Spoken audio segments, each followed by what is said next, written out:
Hello everyone, আজ আমি তোমাদের সাথে শেয়ার করব এই গরমে একদম অল্প মশলা দিয়ে বানানো ঠাকুরবাড়ির রেসিপি থেকে নেওয়া পাবদা টমেটোর ঝোল,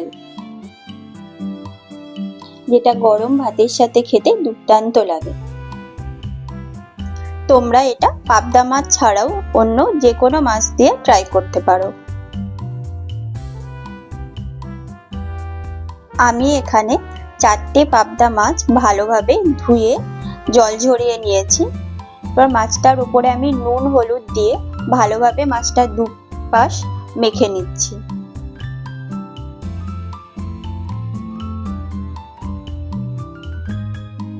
গ্যাস ওভেন অন করে একটা কড়াতে তেল দিয়ে তার উপরে একটু লবণ দিয়ে আমি মাছগুলো হালকা করে ভেজে নেব।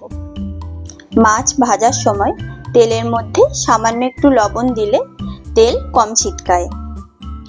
একটা সাইড 2 মিনিট মতো ভেজে অপোজিট সাইডটাও আমি 2 মিনিট ভেজে নেব। খুব একটা বেশি টাইম ভাজবো না, কারণ এই মাছটা এমনিতেই নরম, তাই হালকা করে ভেজে তুলে নেব। এই মাছ ভাজার তেলেই আমি এবার দিয়ে দেব হাফ চামচ কালো জিরে, 4 থেকে 5টা স্লাইস করে কেটে রাখা লঙ্কা আর 10 কোয়া মতো ছোট ছোট করে কেটে রাখা রসুন।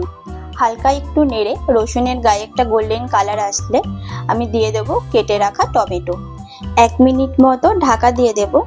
ঢাকা খুলে টমেটোটা খুন্তির সাহায্যে একটু গেলে নিয়ে উপর থেকে আমি দেব স্বাদ মতো লবণ, হাফ চামচ হলুদ গুঁড়ো আর হাফ চামচ লাল লঙ্কার গুঁড়ো দিয়ে মশলাটা ভালোভাবে কষাতে থাক।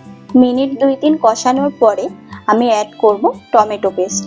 টমেটো পেস্ট দিয়ে আবারও মিনিট 2-3 মতো লো টু মিডিয়াম ফ্লেমে মশলাটা নাড়তে থাকবো। মশলার থেকে তেল ছেড়ে দিলেই হাফ কাপ মতো জল দিয়ে দেব। জল ফুটে আসলে ভেজে রাখা মাছগুলো ঝোলের উপরে দিয়ে দেব।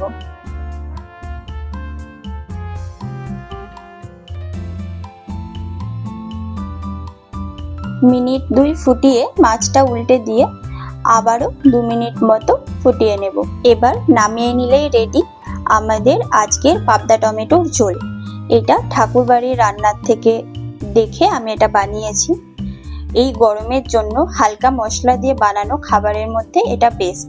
এটা আমি গরম ভাতের সাথে সার্ভ করেছিলাম, খুবই দুর্দান্ত হয় খেতে। তোমরাও এই গরমে একদিন ট্রাই করো আর আমায় জানিও কমেন্টে কেমন লাগলো। থ্যাংক ইউ ভিডিওটি লাস্ট অবধি দেখার জন্য।